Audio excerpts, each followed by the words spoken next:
Are you an emotional eater? Are you eating for nutrition? Believe me, I know how you feel. And there's some things that I found out throughout my journey and continue today, and they're amazing.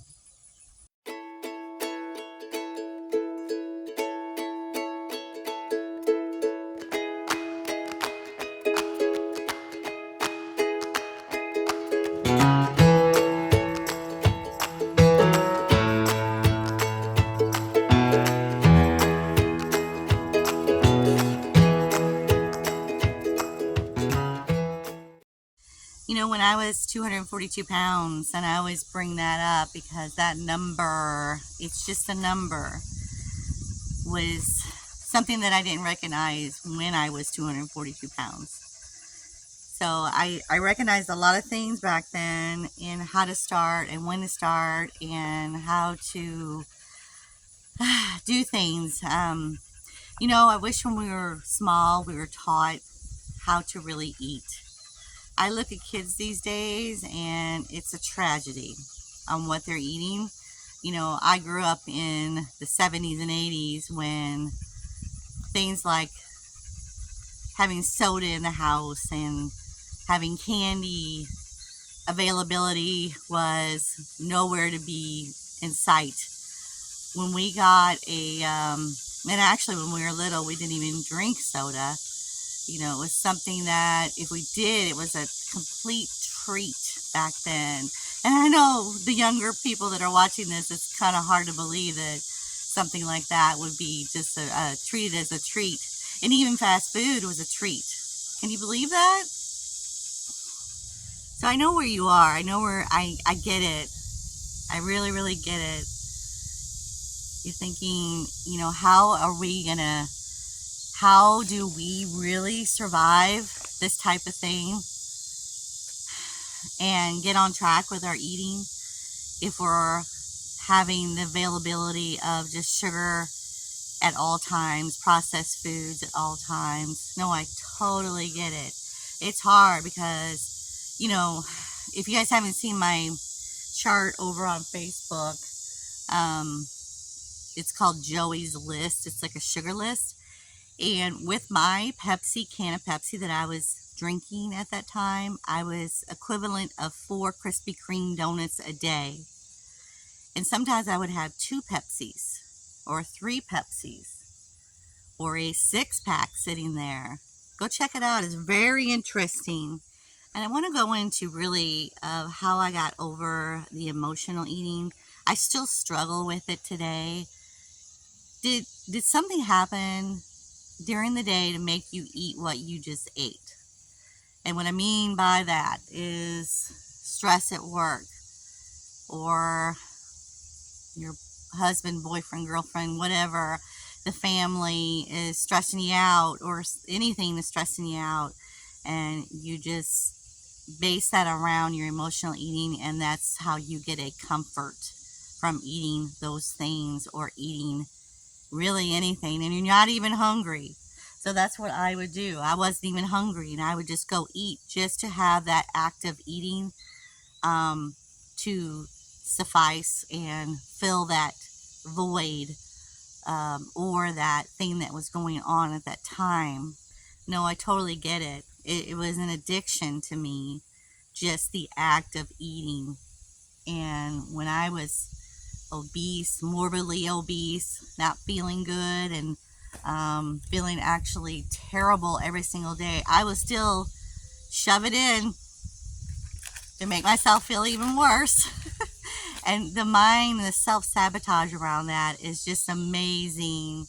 But I want to go into what really helped me in starting all of this, because that urge to do that is so strong. The feeling of wanting to fulfill that comfort is so much stronger than you going out and running a mile or walking a mile or whatever.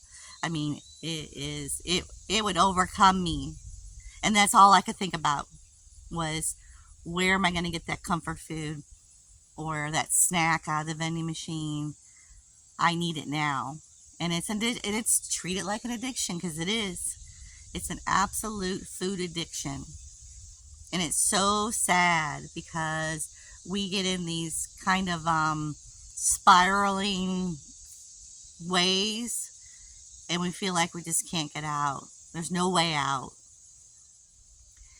And like when we were younger, like I said, we didn't have that availability and we didn't even know what it was. Like, it's weird. It's like when someone is colorblind and they don't know what colors are out there, they just don't know. When I was young, just imagine that for a minute.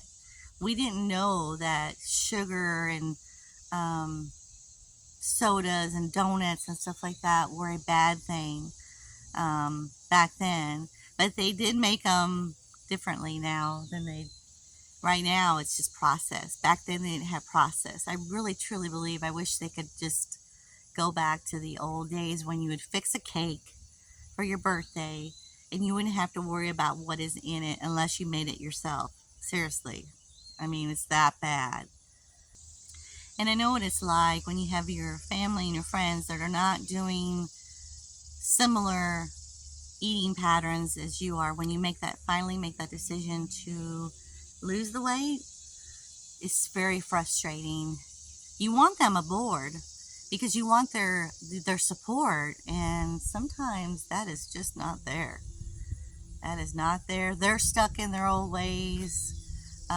You want to tell them all about your diet and what you're doing and how you're wanting to lose the weight and all that, and sometimes they're just not supportive with you at all. But my biggest obstacles, and I have a list here because it's very long. When I was 242 pounds, I would mind sabotage, absolutely sabotage myself every single day. And there's one on this list that's really good. My planning, my consistency was not there at all. Keeping full was my main goal, and I will do anything to get full. And usually it was carbs that would fill me up. Sugar wouldn't do it for me, and I knew that. I mean, I wasn't a huge sugar addict because I knew when I ate that cupcake or whatever, I would not get full from it. So it kept me from doing all of that. So yeah. Thinking, this is a really good one. Thinking I had tomorrow to start. It's like a vicious circle. Oh, I'll do it tomorrow. I'll start tomorrow. And that tomorrow never came for me for years. 10, 12, 14 years. It never came for me, which is sad because I feel like sometimes the effort was there, but the obstacle of it, so I basically blew it.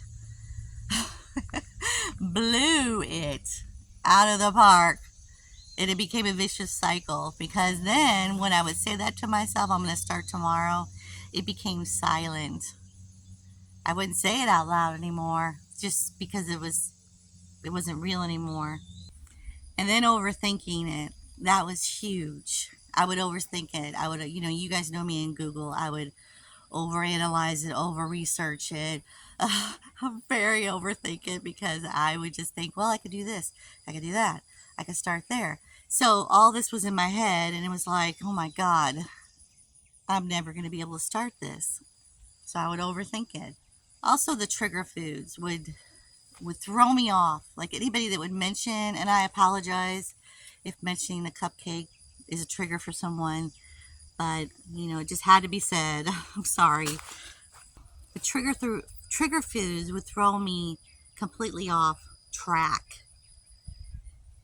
in my mind. So in order to get all this straight and get to where you need to get your mind straight for one, and you need to also start, because what works for me is not going to work for you.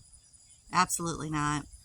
I mean, I'm 200 pounds now. I'm almost to below 200 pounds, and I have not been below 200 pounds in almost 20 years. I'm not Joking about that. That's me. But in closing, get your mind straight, get your emotional eatings in check. And one thing that really helped me, really helped me, was right before I would put that, go to the refrigerator or put that thing in my mouth that I was going to eat, I would think, are you going to be eating this for emotional eating? Is this an emotional thing that you're doing? Or are you eating this for nutrition? And that's what helped. And I know that's, when I first said that to myself, I was just like, you got to be kidding me. Really? You want me to say that to myself? But it had helped so much, because you're making a decision to eat that thing. And is that sugary food? Are you going to feel terrible after it? Are you going to feel good after it? Are you going to regret it afterwards? I did. And every time I would feel shame. And I talk about shame a lot on this channel. Shame sets in. You guys, seriously think about when you're eating and how you, after you eat, and how you feel after you eat is such a strong thing. So anyway, in closing, don't forget to subscribe, I can't talk today, sorry. Subscribe, like, and share this video. And little steps, strong steps. See you later.